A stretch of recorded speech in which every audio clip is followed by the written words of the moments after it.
बिस्मिल्लाहिर्रहमानिर्रहीम। हम बात कर रहे थे मोल की, मोलर वॉल्यूम की। आज हम तज़किरा करेंगे एक नए टॉपिक का जिसका नाम है स्टिचियोमीट्री। मोलर वॉल्यूम को एक एग्जांपल की मदद से फ़र्दर एक्सप्लेन करने की कोशिश करते हैं। एक वेल नोन गैस है, आइडियल गैस है, जिसका वॉल्यूम 500 सेंटीमीटर क्यूब और इसका मास 0.72 ग्राम है। इसका मोलर वॉल्यूम क्या होगा?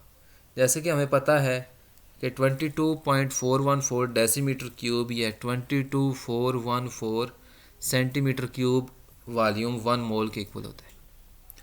तो 1 सेंटीमीटर क्यूब कितने मोल के इक्वल होगा? 1/22414 मोल। और 500 सेंटीमीटर क्यूब अगर वॉल्यूम हो तो इस एक्सप्रेशन को 500 से मल्टीप्लाई कर दें, 0.0223 मोल्स आ जाएंगे। तो नंबर ऑफ़ मोल्स हमें पता है मास ओवर मोलर मास के इक्वल होते हैं। मोल्स हमारे पास आ गए, मास ओवर मोलर मास से इसे हम इसमें वैल्यूज़ पुट करके मास निकाल सकते हैं।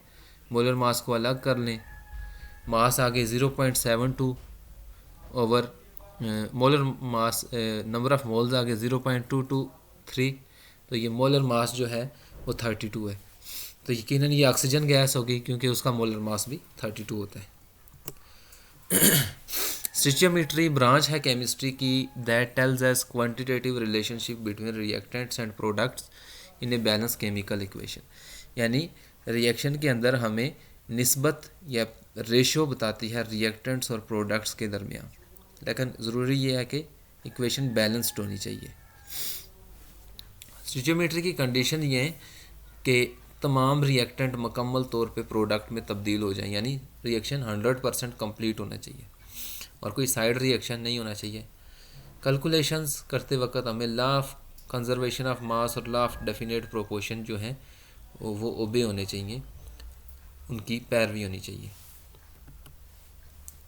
केमिकल इक्वेशन की लिमिटेशंस ये होती हैं, क्योंकि स्टिचियोमेट्री केमिकल इक्वेशन पे ही बेस करती है, तो इसकी लिमिटेशंस ये होती हैं कि रेट ऑफ रिएक्शन जो है वो और कंडीशंस केमिकल इक्वेशंस इसके बारे में कोई क्लू नहीं देती। केमिकल इक्वेशन ऐसे रिएक्शन की भी लिखी जा सकती है जो असल में वाकई नहीं होता। तो ये दोनों लिमिटेशंस हैं, क्योंकि रिएक्शंस की पॉसिबिलिटी हम तभी बता सकते हैं जब रिएक्शन लैब के अंदर परफॉर्म किया जाए। हम देख सकते हैं कि रिएक्शन फिजिबल है या नहीं है। तो केमिकल रिएक्शन इक्वेशन हम वैसे भी लिख सकते हैं, अगर रिएक्शन फिजिबल भी ना हो तब भी हम उसका इक्वेशन लिख सकते हैं। रिलेशनशिप की मुख्तलिफ़ टाइप्स हैं। मास रिलेशनशिप है। अगर हमारे पास रिएक्टेंट की मास है तो बैलेंस केमिकल इक्वेशन का इस्तेमाल करके हम प्रोडक्ट की मास निकाल सकते हैं। मास मोल रिलेशनशिप है।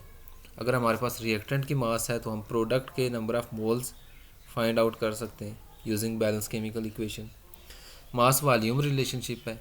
अगर हमारे पास रिएक्टेंट की मास है तो हम प्रोडक्ट का वॉल्यूम फाइंड आउट कर सकते हैं यूजिंग बैलेंस केमिकल इक्वेशन। हम स्टिचियोमेट्री को एक एग्जांपल के तहत सॉल्व करने की कोशिश करते हैं और देखते हैं कि किस तरह से हम रिएक्टेंट की मदद से प्रोडक्ट की मास मालूम कर सकते हैं। हमारे पास ये एक इक्वेशन है जिसके अंदर number of grams of K2SO4 और वाटर हमने मालूम करने, इनके मासेस मालूम करने, कितने मास है। जब 14 ग्राम ऑफ KOH रिएक्ट करता है एक्सेस ऑफ H2SO4 के साथ, मास ऑफ KOH 14 ग्राम है और मास ऑफ H2SO4 नहीं दी गई, अलबत्ता ये कहा गया कि ये एक्सेस मिकदार में, यानी जितना रिएक्शन को ज़रूरत होगा उससे ज़्यादा मिकदार में अवेलेबल है। वाटर के मालिक्यूल भी फाइंड करने, वाटर की मास और K2SO4 की मास भी हमने मालूम करनी है। तो मास ऑफ KOH दी गई है।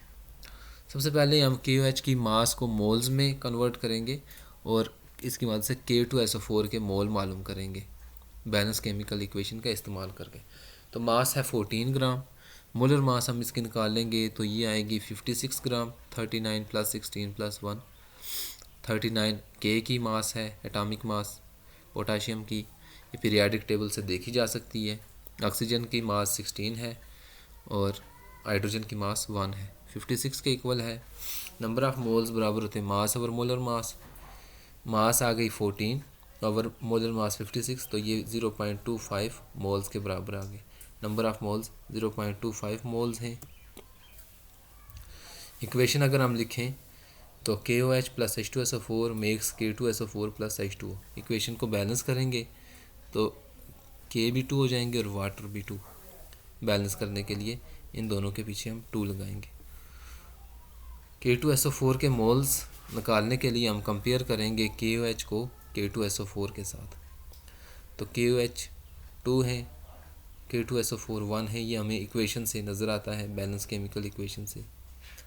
KOH 1 हो जाएंगे तो K2SO4 1/2 हो जाएंगे, यानी 1/2 को हम 0.5 भी लिख सकते हैं। KOH हमें पता है कि 0.25 जो हमें अभी निकाले हैं, और K2SO4 0.125 यानी 0.25 का हाफ हो जाएंगे। सो K2SO4 के मोल्स 0.125 हमने निकाल लिए, जो 0.25 KOH से प्रोड्यूस होंगे।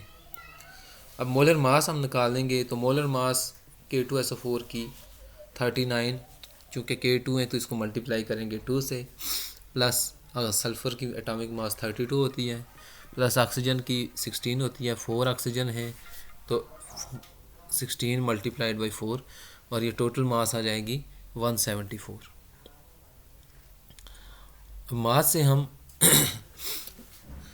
मास भी आ गई हमारे पास, मोलर मास भी, मोल्स भी आ गए, तो हम इसकी मास निकालेंगे।